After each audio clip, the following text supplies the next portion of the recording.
tayari, ili hapo baadaye muweze kupewa daraja takatifu na kulihudumia kanisa? Nataka. Je, mwataka kuiweka mioyo yenu tayari kumtumikia kwa uaminifu Bwana wetu Yesu Kristo na mwili wake, yaani kanisa? Nataka. Kanisa linapokea nia yenu kwa furaha, na haya aliyoyaanza Mungu ndani yenu, yeye mwenyewe ayatimize. Amina. Pamoja na nia yao njema, bali kwa mashemasi lazima waonyeshe pia utayari wao wa kuingia katika hali ya useja, ambayo ni sharti msingi kwa daraja takatifu ya ushemasi.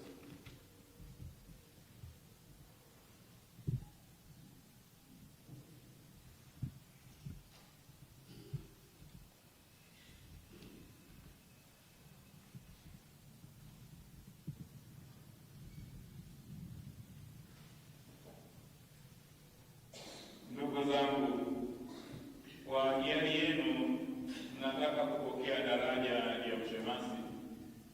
Mtatekeleza huduma hii mkiwa katika hali ya useja. Hiyo ni ishara na mwamko wa kupenda kazi ya kichungaji. Pia ni njia ya pekee ya kuzaa matunda mengi ya fadhila duniani. Mmevutwa na mapendo yenu ya kweli kwa Kristo Bwana wetu na kujitolea kabisa kuishi katika hali hiyo. Iwekeni tena wakfu kwa Kristo kwa namna iliyo bora kabisa. Kwa hiyo mtaweza kuungana naye kwa moyo usiogawanyika. Mtaweza kumtumikia Mungu na wanadamu kwa uhuru zaidi na kuwashughulikia zaidi watu wapate uzima mpya wa mbinguni.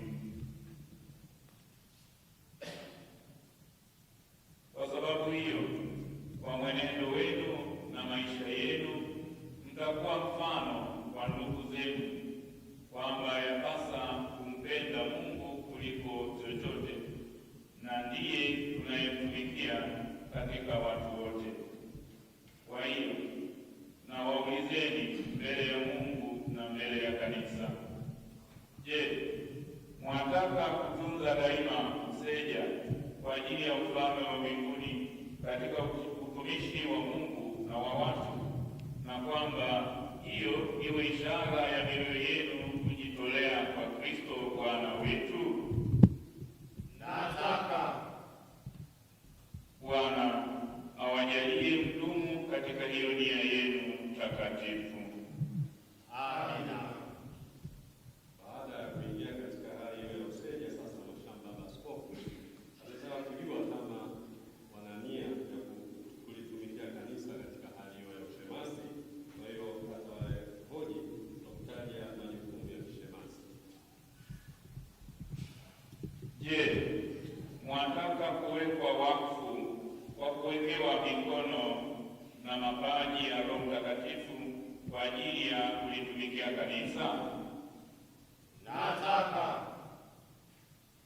Mwataka kutimiza kwa unyenyekevu na upendo kazi ya ushemasi kwa kuwasaidia mapadre na kwa manufaa ya Wakristo? Nataka. Je, mwataka kuwa na moyo wa kusali na kuukuza kwa namna inayolingana na hali ya maisha yenu, na kwa moyo huo kusali sala za liturujia za majira kwa ajili ya kanisa na pia kwa ajili ya ulimwengu wote? Nataka. Mwataka kuzingatia fumbo la imani kwa dhamiri safi, asemavyo Mtume, na kuihubiri imani hiyo kwa maneno na matendo kama inavyotakiwa na Injili na mapokeo ya kanisa? Nataka. Mwataka kufuata daima mfano wa Kristo ambaye katika mwili wake na damu yake altareni?